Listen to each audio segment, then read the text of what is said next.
সকালের ব্রেকফাস্টে আজকে বানিয়েছিলাম একটু ডাল পুরি। তো চলো রেসিপিটা তোমাদের সাথে ঝটপট শেয়ার করে দিই। আগের দিন রাতে ছোলার ডালটাকে কিন্তু ভিজিয়ে রেখেছিলাম, তারপরে এরকম মিক্সার গ্রাইন্ডারে পেস্ট করে নিয়েছি।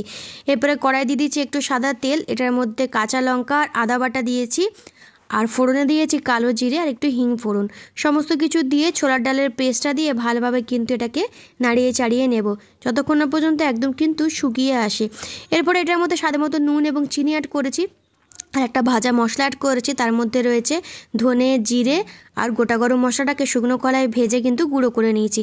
আর এদিকে ময়দাটাকেও কিন্তু আমি মেখে নিয়েছি। এরপরে ছোট ছোট ডোয়ের আকারে কিন্তু এগুলোকে কেটে নেব।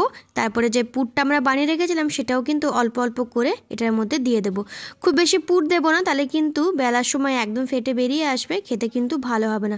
অল্প অল্প করে পুর দিয়ে চারিদিকটা ভালোভাবে কিন্তু এরকমভাবে মুড়ে নেব। তারপরে আর কি ছোট ছোট লুচির মতো বেলে নিয়ে গরম তেলে এগুলোকে দুপিঠ ভালোভাবে কিন্তু ভেজে নিলেই আমাদের ডালপুরি কিন্তু একদম রেডি হয়ে যাবে। এটা কিন্তু খেতে দুর্দান্ত লাগে, ঘুগনি দিয়েও ভালো লাগে, এছাড়া আলুর তরকারি দিয়েও কিন্তু দারুণ লাগে। তো